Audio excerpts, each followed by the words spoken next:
Hello, good morning, नमस्कार दोस्तों। उम्मीद है आप सभी लोग अच्छे होंगे, बहुत बढ़िया होंगे आप सभी लोगों का। आप सभी का हमारे करेंट अफेयर सेशन में स्वागत है। बहुत बहुत अभिनंदन है आप सभी लोगों का। तो जैसा कि हम लोग प्रारंभ ही किए हुए हैं, करेंट अफेयर्स का सेशन है, एग्ज़ाम तक चलेगा। बहुत इम्पॉर्टेंट हम लोग पॉइंट पे बात करेंगे। तो चलिए हम लोग प्रारंभ करते हैं, शुरुआत करते हैं। हम लोग अपना करेंट अफेयर्स देखेंगे। तो प्रश्न की तरफ मूव किया जाए। चलिए, प्रश्न हम लोग देखते हैं कि केंद्रीय मंत्री श्री जी किशन रेड्डी द्वारा, केंद्रीय मंत्री श्री जी किशन रेड्डी के द्वारा हाल ही में लॉन्च किए गए निर्माण पोर्टल से किस अभ्यर्थी को लाभ मिलेगा, यही प्रश्न पूछा जा रहा है। पूछा जा रहा है कि केंद्रीय मंत्री जो है, जिनका नाम जी किशन रेड्डी है, हाल ही में उन्होंने एक ऐप लॉन्च किया है जिसका नाम है निर्माण पोर्टल, या पोर्टल कहें। उन्होंने एक लॉन्च किया और ये पूछा जा रहा है कि इस पोर्टल से इन निम्न में से किन लोगों को फ़ायदा होगा, इसका लाभ मिलेगा। ऑप्शन में है यूपीएससी अभ्यर्थी, उच्च शिक्षा के छात्र, खेल शिक्षा के विद्यार्थी और सांस्कृतिक शिक्षा के छात्र हो जाते हैं। निम्न में से किन को इसका लाभ मिलेगा? तो यहाँ पे देखेंगे, इसका आंसर हो जाएगा यूपीएससी अभ्यर्थी को इसका लाभ मिलेगा। अगर कोई विद्यार्थी यूपीएससी फाइट करता है, प्रारंभिक परीक्षा को पास करता है, तो उसे 1 लाख रुपए की राशि प्राप्त होगी। केंद्रीय कोयला एवं खनन मंत्री जी किशन रेड्डी ने राष्ट्रीय सिविल सेवा परीक्षा के मुख्य परीक्षार्थियों को पुरस्कृत करने के लिए महान पहल, जिसको निर्माण पोर्टल कहते हैं, उन्होंने पोर्टल को लॉन्च किया और यह योजना योग्य यूपीएससी उम्मीदवारों को 1 लाख रुपए की सहायता प्रदान करेगी। आंसर ए हो जाता है। चलिए अगला प्रश्न हम लोग देखेंगे। यहाँ पे हाल ही में किस संगठन ने, पूछा जा सकता है, हाल ही में किस संगठन ने भारत की हरित हाइड्रोजन पहल का समर्थन करने के लिए 1.5 बिलियन डॉलर का ऋण को मंजूरी दी है। पूछा जा रहा है कि निम्नलिखित में से कौन सा संगठन है? क्या अंतर्राष्ट्रीय विकास संघ ने 1.5 बिलियन डॉलर का ऋण मंजूरी दी है? क्या विश्व बैंक ने दिया? क्या अंतर्राष्ट्रीय मुद्रा कोष ने दिया? क्या अंतर्राष्ट्रीय पुनर्निर्माण और विकास बैंक के द्वारा 1.5 बिलियन डॉलर ऋण के रूप में मंजूरी दी है? किसके लिए? तो भारत की हरित हाइड्रोजन पहल के समर्थन के लिए। इसका आंसर हो जाएगा, इस 4 ऑप्शन में इसका आंसर हो जाएगा बी। विश्व बैंक के द्वारा 1.5 बिलियन डॉलर जो ऋण है वह मंजूरी भारत को दिया गया है, ये संगठन के द्वारा। विश्व बैंक ने भारत को कम कार्बन ऊर्जा विकास को बढ़ावा देने में मदद करने के लिए 1.5 बिलियन डॉलर के ऋण के दूसरे दौर को मंजूरी दे दी है। इसलिए इसका आंसर क्या हो जाएगा? विश्व बैंक हो जाएगा। अक्सर पूछा जाता है। चलिए, बहुत इंपॉर्टेंट है आपके लिए। पूछा जा सकता है कि किस राज्य में ऋषि परशुराम की 51 फुट ऊंची प्रतिमा स्थापित किया जाएगा। पूछा जा रहा है कि ऋषि परशुराम की 51 फुट ऊंची प्रतिमा स्थापित किया जाएगा, किस राज्य में स्थापित किया जाएगा? ऑप्शन में आपका है, 4 ऑप्शन दिया गया है, आंध्र प्रदेश, मध्य प्रदेश, उत्तर प्रदेश और अरुणाचल प्रदेश। इन 4 ऑप्शन में बताना है कि कौन ऐसा राज्य है जहां पे ऋषि परशुराम की 51 फुट ऊंची प्रतिमा को स्थापित किया जाएगा। तो इसका आंसर हो जाता है डी, अरुणाचल प्रदेश में। अरुणाचल प्रदेश में ऋषि परशुराम की 51 फुट ऊंची प्रतिमा स्थापित किया जाएगा, जो देखा जा सकता है यहाँ पे। चलिए आगे बढ़ते हैं हम लोग इसी में। भगवान विष्णु के अवतार माने जाते हैं। भगवान विष्णु के अवतारों में से एक माने जाने वाले ऋषि परशुराम की 51 फुट ऊंची प्रतिमा परशुराम कुंड पर स्थापित किया जाएगा। परशुराम कुंड पर स्थापित किया जाएगा। और यहाँ पे हम लोग देखेंगे कि परशुराम कुंड अरुणाचल प्रदेश में लोहित नदी के तट पर स्थित एक पवित्र स्थान है। पूछा जा सकता है कि किस नदी के तट पे, तो लोहित नदी के तट पर एक पवित्र स्थान है। और ये लोहित नदी की अगर बात किया जाए तो ये आपके सिंधु नहीं होगा, ब्रह्मपुत्र का यह सहायक नदी हो जाता है। और इसलिए इम्पोर्टेंट हो जाएगा कि परशुराम कुंड अरुणाचल प्रदेश के कौन सा, लोहित नदी के तट पर स्थित एक पवित्र स्थान हो जाता है, पूछा जा सकता है। चलिए अगला प्रश्न हम लोग देखेंगे। यहाँ पे अगला प्रश्न है, आईसीसी की T20 इंटरनेशनल ऑलराउंडरों की रैंकिंग में पूछता है कि नंबर 1 स्थान पर पहुंचने वाले पहले भारतीय क्रिकेटर कौन बने हैं। पूछा जा सकता है कि आईसीसी की T20 इंटरनेशनल ऑलराउंडरों की रैंकिंग में शीर्ष स्थान यानी कि पहला स्थान पर पहुंचने वाले पहले भारतीय क्रिकेटर का नाम बताइए। इसमें से ऑप्शन में हर्षल पटेल हो जाएंगे, हार्दिक पांड्या हो जाएंगे, सूर्य कुमार यादव है और शिवम दुबे हैं। आंसर पूछा जा रहा है कि निम्न में से बताइए कि पहले भारतीय क्रिकेटर कौन बने जो ऑलराउंडर की रैंकिंग में पहला स्थान हासिल किया। तो इसका आंसर क्या हो जाएगा, इसका आंसर बी हो जाएगा, हार्दिक पांड्या। इसका आंसर हार्दिक पांड्या हो जाता है। यही है हार्दिक पांड्या जिसने अपना शीर्ष स्थान हासिल किया। हार्दिक पांड्या आईसीसी की T20 इंटरनेशनल ऑलराउंडरों रैंकिंग में नंबर 1 स्थान पर पहुंचने वाले पहले भारतीय हो जाते हैं। चलिए यहाँ पे देखेंगे, बहुत इंपॉर्टेंट प्रश्न है ये भी। पूछा जा सकता है कि power with in the leadership legacy of Narendra Modi. पूछा जा सकता है, इंपॉर्टेंट है, power with in the leadership legacy of Narendra Modi पुस्तक के लेखक कौन है, इसे याद रखिएगा, बहुत ही वीवीआई है, पूछा जा सकता है। Power with in the leadership legacy of Narendra Modi पुस्तक के लेखक कौन है। आपके पास ऑप्शन है आर बालासुब्रमण्यम, अतुल कोहली, पार्थ चटर्जी और डीसी गुप्ता। इसमें आंसर आपका हो जाएगा, ए आंसर हो जाएगा, आर बालसुब्रमण्यम ने power with in the leadership legacy of Narendra Modi पुस्तक के लेखक यही हो जाते हैं। नई पुस्तक power with in the leadership legacy of Narendra Modi की नेतृत्व यात्रा का गहन परीक्षण प्रस्तुत करती है। और इस पुस्तक का लेखक जो लिखा गया उनका नाम है डॉक्टर आर बालासुब्रमण्यम। इन्हीं के द्वारा यह पुस्तक लिखा गया है। चलिए अगला प्रश्न हम लोग यहाँ पे देखेंगे। अगला प्रश्न है, हाल ही में, बहुत इम्पोर्टेंट है, बिहार के जो विद्यार्थी हैं जो एग्ज़ाम दे रहे हैं उनके लिए बहुत इम्पोर्टेंट है। हाल ही में पटना नगर निगम सम्मेलन में कितने वर्षों पर हेरिटेज का दर्जा यानी कि विरासत का दर्जा दिया गया। कितने वर्षों पर विरासत का दर्जा दिया गया किसको, पटना नगर निगम सम्मेलन पूछता है कि हाल ही में पटना नगर निगम सम्मेलन ने कितने वर्षों पर हेरिटेज का दर्जा यानी कि विरासत का दर्जा दिया गया। तो ऑप्शन में हम लोग देख सकते हैं 20 वर्ष, 30 वर्ष, 40 वर्ष, 50 वर्ष। इसका आंसर हो जाएगा डी, 50 वर्ष हो जाएगा। इसका आंसर डी हो जाएगा। इसका आंसर डी हो जाता है। चलिए, पटना नगर निगम 50 साल से अधिक पुराने पेड़ों को विरासत का दर्जा देगा। जो भी पेड़ 50 साल से अधिक हो जाएगा उसको विरासत का दर्जा मिलेगा। चलिए, इम्पोर्टेंट सवाल है आपके लिए, पूछा जा सकता है यहाँ पे, द लेसेंट पैलेंट्री हेल्थ में प्रकाशित एक अध्ययन के संबंध में पूछा जा रहा है कि निम्नलिखित में से कथन बताइए जो गलत है यानी कि सत्य नहीं है।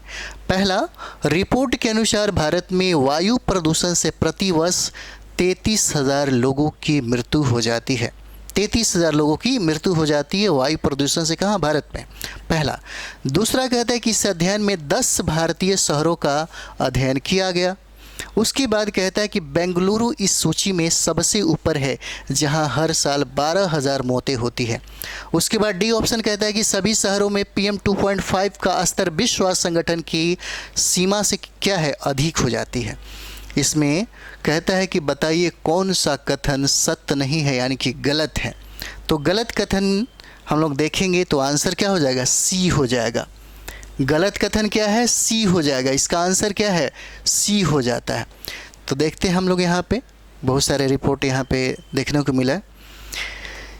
यहाँ पे कहता है कि द लेसेंट प्लेनेटरी हेल्थ में प्रकाशित एक अध्ययन के अनुसार भारत के 10 शहरों में PM 2.5 के ऊपर उच्च स्तर के कारण अल्पकालिक वायु प्रदूषण के संपर्क में आने से लगभग कितना? प्रतिवर्ष 33,000 लोगों की जान जाती है और यह कुल वार्षिक मृत्यु का 7.2% हो जाता है। कुल वार्षिक मृत्यु का 7.2% हो जाता है, जिसमें हम लोग यहाँ पे देखते हैं कि कौन कौन प्रभावित शहर है जहाँ पे वायु प्रदूषण सबसे ज़्यादा देखा गया।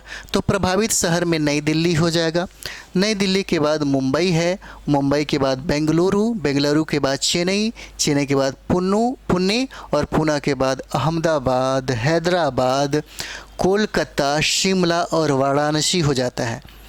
उच्चतम मृत्यु दर नई दिल्ली में सबसे ज़्यादा यहाँ पे बताया जा रहा है कि 11.5% मौतें होती है और हर साल 12,000 मौतें होती है। और यहाँ पे देखिए, इसलिए विकल्प इसका सही है। और सबसे कम मृत्यु दर की बात करें तो सबसे कम मृत्यु दर शिमला में कितने %? 3.7% मौती है। 3.7% मौत होती है, सबसे कम मृत्यु दर कहाँ? शिमला में। चलिए अगला प्रश्न हम लोग यहाँ पे देखते हैं। अगला प्रश्न है हाल ही में किस कंपनी को परिवहन श्रेणी में गोल्डन पिकॉक पुरस्कार मिला? गोल्डन पिकॉक पुरस्कार मिला। 4 ऑप्शन है Titagarh wagons, L&T metro rail limited, Mumbai railway Vikas Nigam और रेलटेक। इसमें आंसर आपका बी हो जाएगा। L&T मेट्रो रेल लिमिटेड को यह श्रेणी में गोल्डन पिकॉक पुरस्कार मिला है। इसको गोल्डन पिकॉक पुरस्कार मिला है। चलिए आगे हम लोग बढ़ते हैं। यहाँ पे L&T metro rail Hyderabad limited जो है, इसी को व्यावसायिक स्वास्थ्य एवं सुरक्षा में उत्कृष्टता के लिए परिवहन में देखा जाए तो श्रेणी में गोल्डन पिकॉक पुरस्कार मिला। मानवता सुरक्षा के प्रति अटूट प्रतिबद्धता रखता है L&T। चलिए अगला हम लोग देखते हैं। यहाँ पे अगला प्रश्न है कि हाल ही में माउंट किलिमंजारो पर चढ़ने वाली पहली सेवारत नौसेना महिला अधिकारी कौन बनी है? पूछा जा रहा है कि हाल ही में बताइए माउंट किलिमंजारो पर चढ़ने वाली पहली सेवारत यानी कि नौकरी में रहते हुए नौसेना महिला अधिकारी कौन है जिसने माउंट किलिमंजारो पर चढ़ने में क्या किया? सफलता प्राप्त की। नाम क्या है उनका?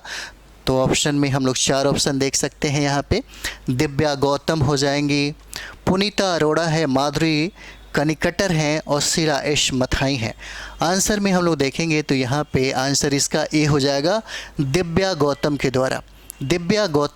अच्छा, ये माउंट किलिमंजारो जो है यह कांगो में हो जाएगा, यह कांगो में है किलिमंजारो। चलिए यहाँ पे हम लोग देखते हैं तटरक्षक मुख्यालय में प्रधान निदेशक चिकित्सा सेवाएं जो भारतीय नौ सेवा से प्रतिनियुक्त हुई हैं, जिनका नाम है कमोडोर दिव्या गौतम, है ना। माउंट किलिमंजारो यानी कि 19,341 फीट पर चढ़ने वाली पहली सेवारत नौसेना महिला अधिकारी बनी है, पहली नौसेना। इसलिए ये प्रश्न जो है आपसे हो सकता है पूछा जाए, VVI है ये प्रश्न जो है, VVI हो जाता है। चलिए यहाँ पे हम लोग देखते हैं यूनेस्को विश्व धरोहर समिति के 46वें सत्र की मेज़बानी कौन सा देश कर रहा है? कौन सा देश है कर रहा है? यहाँ पे बहुत इंपॉर्टेंट है, पूछा जा सकता है। यूनेस्को विश्व धरोहर समिति के कौन सा? तो 46वें सत्र की मेज़बानी कौन सा देश कर रहा है? ऑप्शन में है ब्राज़ील, सऊदी अरब, भारत और रशिया। इन 4 ऑप्शन में बताना है कि कौन सा आंसर सही होगा। आंसर इसका हो जाता है, चलिए आंसर हम लोग देखते हैं। आंसर इसका सी हो जाएगा, भारत। भारत इस धरोहर समिति के 46वें सत्र का मेज़बानी करेगा, मेज़बानी, इसलिए बहुत इम्पोर्टेंट हो जाता है यहाँ पे। चलिए अगला प्रश्न हम लोग देखते हैं। अगला प्रश्न है, हाल ही में किस देश ने 2 दशकों में पहली बार नए बैंक नोट जारी किए हैं? नए बैंक नोट जारी किए हैं, इंपॉर्टेंट है आपके लिए। नए बैंक नोट जारी किए हाल ही में, अभी हाल ही में ये चर्चा में रहा है। पूछा जा रहा है किस देश ने 2 दशकों में पहली बार नए नोट बैंक जारी किए हैं? आंसर हो जाएगा, जो ऑप्शन आपको दिया हुआ है, चीन, जापान, रशिया और मॉरिशस। रशिया और मॉरिशस है, इसका आंसर हो जाएगा जापान। जापान ने ही नोट बैंक जो है वो जारी किया है, जापान ने ही जारी किया। आंसर बी हो जाता है। तो जापान ने 2 दशकों में पहली बार नए बैंक नोट जारी किए, जिसमें जालसाजी से निपटने के लिए उन्नत 3D होलोग्राफिक तकनीक शामिल है। इसके रुपयों में देखिएगा तो 3D होलोग्राफिक तकनीक जो है उसको शामिल किया गया है इस बार। चलिए यहाँ पे हम लोग देखते हैं, यहाँ पे कहता है कि बिहार राज्य विशेष नवजात देखभाल इकाई में नवजात शिशुओं की मृत्यु दर में कितने प्रतिशत की कमी आती है? कितने प्रतिशत की कमी आती है, बहुत इंपॉर्टेंट है। यहाँ पे पूछा जाए बिहार राज्य विशेष नवजात देखभाल में, कहता है कि बताइए कि इस इकाई में नवजात शिशुओं की मृत्यु दर में कितने प्रतिशत की कमी देखी गई है? आंसर में हो जाएगा 1%, 2%, 3%, 4%। ये आपके ऑप्शन है। तो आंसर में हम लोग देखेंगे तो आंसर हो जाएगा यहाँ पे 2% की कमी आई है। इसका आंसर क्या है? बी हो जाएगा, 2% की कमी देखने को मिला है। तो बिहार राज्य की विशेष नवजात शिशु देखभाल इकाई में नवजात शिशु यानी कि 0 से लेकर 28 दिन की आयु तक का सर्वेक्षण किया जाता है और इसकी मृत्यु दर में पिछले 1 वर्ष में 2% की कमी दर्ज किया गया है। चलिए अगला प्रश्न यहाँ पे देखेंगे, इम्पॉर्टेंट है, हाल ही का चर्चा में रहा। हाल ही में ब्रिटेन के नए प्रधानमंत्री कौन बने हैं? हाल ही में ब्रिटेन के नए प्रधानमंत्री कौन बने हैं? और ये बहुत चर्चा में रहा है इस बार, और आप लोग को पता ही होगा, कीर स्टारमर, ऋषि सुनक, जॉन हिली और एवेट कूपर हो जाएंगे। तो आंसर में हम लोग देखेंगे कीर स्टारमर हो जाएंगे। इसका जो आंसर है कीर स्टारमर, ये ब्रिटेन के नए प्रधानमंत्री बने हैं। ये ब्रिटेन के नए प्रधानमंत्री बने हैं, जो आप देख रहे हैं ब्रिटेन के नए प्रधानमंत्री बने। यहाँ पे हम लोग देखते हैं 2000 यानी कि ब्रिटेन का आम चुनाव 2024 में हुआ और इसमें लेबर पार्टी के जो नेता हैं कीर स्टारमर, यही यूनाइटेड किंगडम के क्या बने हैं? प्रधानमंत्री बने हैं। आंसर क्या हो जाएगा? ए हो जाता है। चलिए अगला देखते हैं हम लोग यहाँ पे। अगला प्रश्न है जोरावर, जो हाल ही में खबरों में था। जोरावर है ना, हाल ही में खबरों में था। जोरावर जो हाल ही में खबरों में था, यह क्या है? ज्योतिष मिशन है, या लाइट स्वदेशी टैंक है, या एक सरकारी योजना है, या एक भारतीय सेना का हथियार हो जाता है? ऑप्शन 4 दिया हुआ है। पूछा जाए जोरावर जो हाल ही में बहुत खबरों में था, चर्चा में था, पूछा जा रहा है कि यह आखिर है क्या? तो इसका आंसर जो है, तो इसका आंसर क्या हो जाएगा? यह एक भारतीय सेना का हथियार हो जाता है। यह भारतीय सेना का हथियार है। भारत के स्वदेशी हल्के टैंक जोरावर का प्रोटोटाइप तैयार है और जल्द ही व्यापक परीक्षणों से गुजरेगा। यहाँ पे हम लोग इसका अगला प्रश्न देखेंगे। 2024 पुरुष एशियाई बिलियर्ड्स चैंपियनशिप का खिताब कहता है किसने जीता है? ये खिताब किसने जीता है? ऑप्शन में 4 है, पंकज आडवाणी, ध्रुव सितवाला, ध्वज हरिया और शेराज अहमद हो जाएंगे। इसका आंसर हो जाएगा ध्रुव सितवाला।